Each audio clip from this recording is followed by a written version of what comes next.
Can you enter our show so we can talk to you about so many things that are in my mind? How are you, Jamal? Good to see you. Good to see you as well. How you doing? I appreciate your time. That is for sure. I was the president of the Marlins. We met, Yeah. and I'm sure that you absolutely don't remember, and I'm not going to make you to pretend that you do because it's so uncomfortable when someone says that. But when I was with the Marlins, you were with the Heat, and you were gracious enough to spend some time with me, and we got to talk about some baseball and some basketball. But Yeah. I want to fast forward because I am more fascinated. Unbelievable career you had on the court. And we could talk about your son on the court. Yeah. I want to talk a little bit about your post-playing career because you are an example of someone. So many athletes I've dealt with, their post-career has really been a problem, and they have not been able to get it together. And people have this feeling that every player can retire when they're done playing and be rich as can be for life. And you and I both know it's a tiny percentage of players who make life-changing money. What would you say, and I don't want to ask for a top 5 list, what's the number one thing that you have done post-playing career that you try to talk to players about saying, look, this is how to do it? You know what? Thank you for the compliment. I think for me, the thing that I kind of share with guys is, in your particular sport, it was a process to get to the high level of that particular sport. You had to practice, you had to go through certain process and everything like that. In the case of basketball, middle school, high school, AAU, college, and then eventually getting drafted. But that doesn't happen for a lot of folks. So I tell the modern day professional athlete that they have to operate the same way as they try to pursue their particular dream in their next endeavor in life. And that's really come down the ladder of your career, start at and build another foundation and educate yourself. And I've always been a big believer that you should always be a student athlete and be a student athlete in life, essentially always learning. And I think the biggest thing for professional athletes is that you realize your dream at the early part of the years of your life. And there's a lot more life to be led and a lot more life to be lived. And you have to prepare yourself for that and educate yourself for that. So I'm big into education in that particular field and endeavor that you want to get involved in, and really start from the bottom and work your way up as you did as a as an athlete aspiring to be a professional athlete. I love the dream concept that you just said because in my life, I've achieved so many different dreams in different areas. I never understood the concept of, hey, you get one dream, and if you achieve it, that's it. You're done. Like you've capped your life at 25 years old. Another thing that fans don't get and many members of the media don't understand, the age of players when their career ends. In the real world, you're just starting. In the athletic world, you're finishing, and you have this view that you're old. Earlier today, while you were watching me sit in for Rich Eisen, we were talking about Father Time and LeBron James. And you would think that I was talking about LeBron as though he were an octogenarian. And in fact, he's really young, and his entire business career could just be starting. So in your post-playing career, how many dreams have you accomplished, and what's your next dream?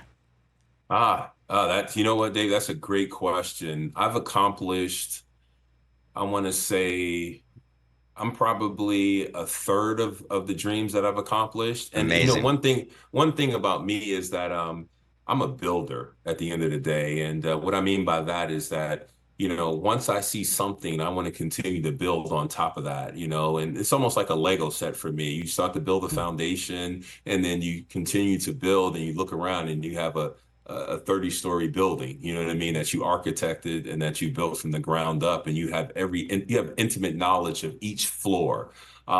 So for me, it's to continue to grow in the car business, the automobile business. We're Lexus and Toyota dealers throughout the country.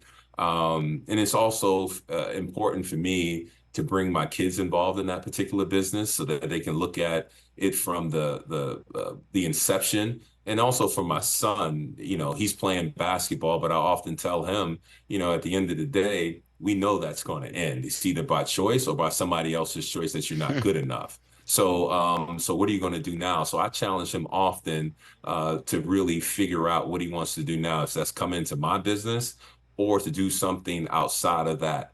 And my daughter as well. She's been enfolded into my business. She's 27 years old. And so she works for me in a lot of different areas. So for me, I'm still dreaming and I'm still trying to chase dreams as well. And I think at this particular point, let me use the word not chase, but I kind of let things kind of flow towards me, David, if you know what I mean, so it's just kind of for me, I just want to continue to be the best possible version of myself. My mother would have wanted that for me.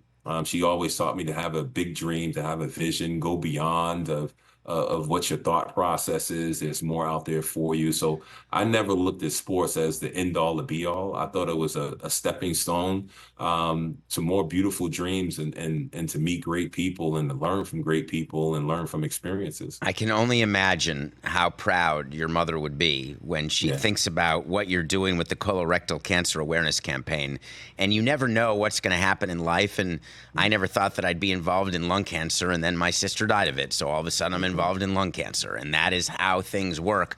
And what you've done, I'd like you to tell us and tell Rich's amazing audience, because to me, it's better than being able to be a professional athlete, what you've done in this regard. Yeah, I think professional sports are a tool to access other individuals that probably wouldn't have access to you. And it's a tool to share your story, your personal story, not just statistics or your accomplishments, but also share the human side of you.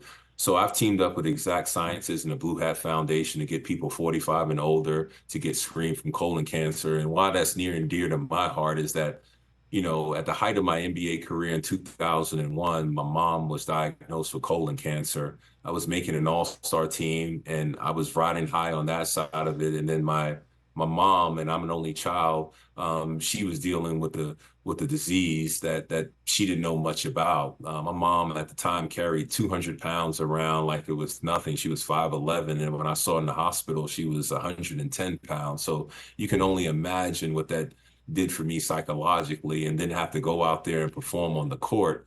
It was really, really difficult. So, I challenge people to go get screened who are 45 years and older. Is something that my mom experienced remission for 18 years. She eventually passed away from a heart issue pre-COVID in 2020, February of 2020. I'm sorry. Yeah, so, but she lived a great life. She was 78 years old. She gave me core values. She gave me access to New York City, where I grew up, born and raised in Harlem. She used to take me downtown all the time and expose me to a lot of different things. And, my first passion was Major League Baseball. And I was a huge Yankee fan and a huge Dave Winfield fan. So I used to go to Yankee Stadium right across the bridge from Harlem and watch. He's one of the nicest games. Hall of Famers, Jamal, of all time. Dave Winfield. You've had a chance to meet him?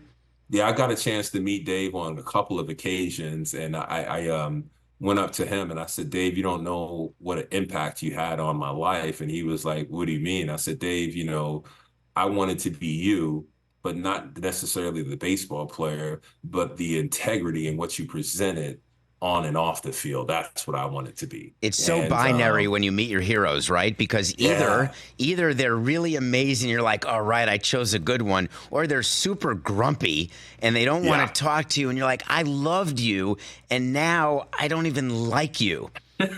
Dave Winfield, you chose a good one.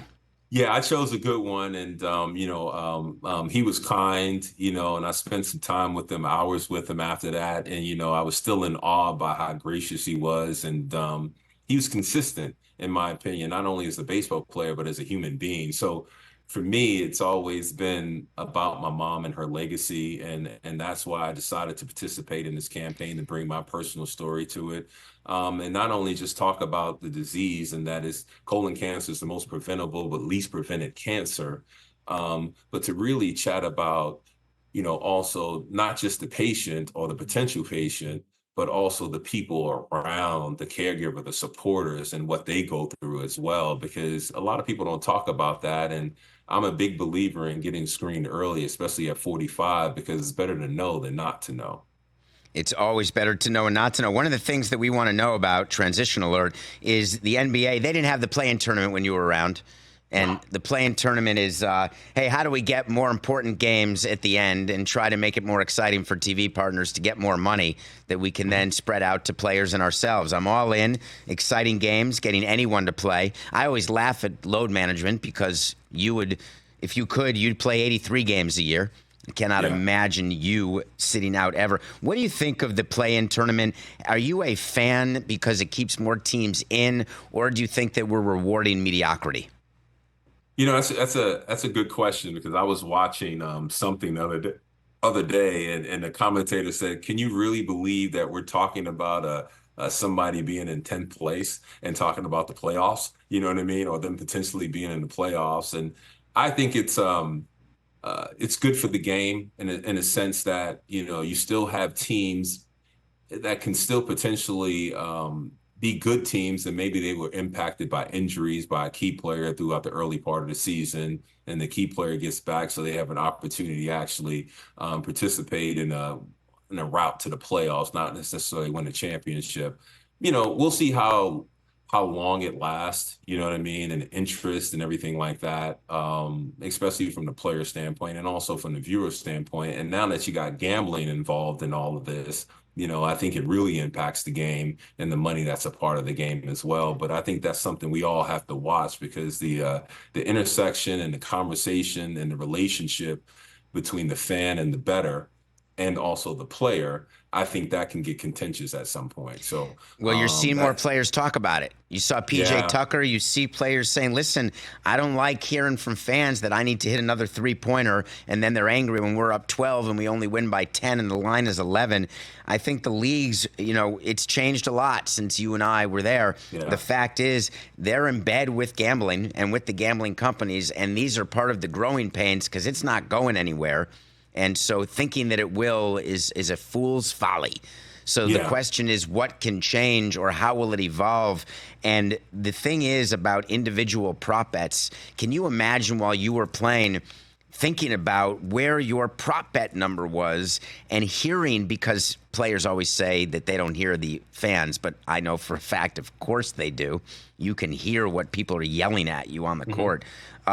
I can only imagine what your reaction would be to someone being unhappy with your number of rebounds or points in a game, but also understanding from a business side why the NBA is calling it the Emirates play-in tournament. There's so much money now that it's unavoidable, Jamal. Yeah, it's unavoidable, and the part that kind of that makes it kind of difficult is I have a son that plays in college basketball as well, and he's entered in the transfer portal. He gets direct messages sometimes from fans who are talking about he screwed up their parlay or whatever it is, and different things like that, and that's unfortunate for kids to be dealing with it. But let's call it what it is. College sports has become professional sport and has been for a long period of time. Mm-hmm. But we just have this tie to amateurism in our colleges and our relationship to that college and also the kids and different things like that. But it's been professional sports, and players do hear what fans have to say and different things like that. We try to tune certain things out for sure as you're out there on that court or the field or anything like that. But we'll see where it shakes out at, amongst fans and different things like that when betting is concerned. But it's a big generator, revenue generator for the league, Is your and son in the portal, Jamal, because he's looking for free agency? Is he looking for a different deal, better situation, more playing time? Did he talk to you before going in the portal? Tell us about that. yeah, he chatted with me about that before going into the portal. He was at University of Minnesota with Richard Pitino, and then Richard got fired at University of Minnesota, and 24 hours later got the University of New Mexico job. And Jay jumped in the transfer portal and then followed him to New Mexico, which I thought was the right decision at that particular time for him and his development. What he's searching for now is that, he wants to continue to develop as a player, as a basketball player. He's done all he could at the University of New Mexico. He's top 10 in their all-time scoring list. They went to the NCAA tournament the first time in 10 years. So he's accomplished all he needed to accomplish. I think he wants to continue to develop as a player and to see what his potential pro opportunities are after he develops after next year. So he'll be a grad transfer. He'll graduate from the University of New Mexico, That's enjoy his time fantastic. there. And, he's a hard worker. Who knows if he'll be at the NBA or overseas or what that looks like for him in the future. But I will tell you one thing, that he's going to put his best foot forward and work as hard as he possibly can, and has done that since he was, I want to say, 9 years old, trying to reach his dream. So, it's not NIL driven. He didn't accept NIL money. at the University of New Mexico last year. So it's not anything of that. It's just a matter of him wanting to find a better situation that helps him develop moving forward so that he can be a professional basketball player in the future. Hey, Jamal, good to talk with you. It's Chris. Let's hit the way back for a second. It's been 30 years since you played in the Final Four against the Fab Five. Can you just reflect on what you remember from that game, those days, and Kentucky's run back then when you were a player? Wow, it's been that long? Man. Okay, well, thanks for putting me in that box there. But anyway, let me see if I can recall. For me, it was the Final Four. And if you remember the Kentucky story at that particular time, the year before we had lost in that Duke Kentucky game when Christian Laettner hit a shot. A lot of people think that is one of the best college basketball games ever played. We were coming off of probation, so that was our first time in the tournament. And then the next year, we went to the Final Four and played against the Fab Five in New Orleans. And I remember playing against Chris Webber and Juwan Howard. I've known Chris Webber since high school, and also Jalen Rose as well. They were just a little bit too dominant for us in the interior side of it. But to me, it was the next progression for Kentucky basketball as far as its rebuilding is concerned. Myself and Coach Pitino and a lot of other players, chose to go to the University of Kentucky when at least my freshman year, where you couldn't go to the NCAA tournament. So I took a risk and a chance on not only University of Kentucky, but also on Rick Pitino at that particular time to follow him.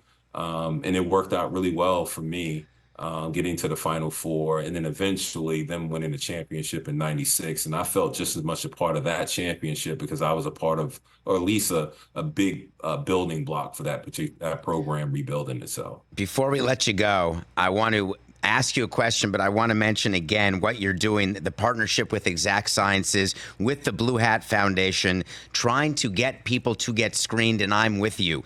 Get screened. 45 and over, do it. It is totally preventable, colon cancer, but you have to get screened. And Jamal Mashburn has been trying to do that in honor of his mother, and I assume you will continue to do that. Yes. Because this is a fight that will not end.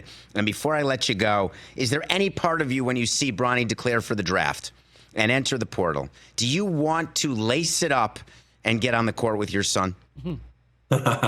So it's funny you said that. It's me and my son have this running thing, and it's something that I said to him. I said, hey, after your college career is over and you're turning pro, we're going to play one-on-one. And we're not going to play one-on-one where, I'm the old guy backing you down to the basket and shooting sky hooks. No, we're going to actually play one-on-one. So I played actually 3 times a week. I'm getting back in shape to live up to my commitment to play him one-on-one at that particular time. I have no doubt that it will be competitive, and I have no doubt that he would probably beat me. But it will be a closed session, no cameras, anything like that, and it would only be between me and him who will be declared the winner. And you know that there's a risk of tearing your Achilles. That's why I'm out here. I'm moving slowly towards getting in shape. You know what I mean? I'm moving slowly.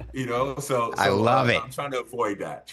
Jamal, I appreciate your time. I appreciate talking to you and what you're doing for the awareness. So keep going, as we will here. We'll speak to you again soon. Thanks, Jamal. Thanks for having me. Thanks, Mash. Be well. Catch the Rich Eisen Show every single day on the Roku channel, 12 to 3 Eastern, for free.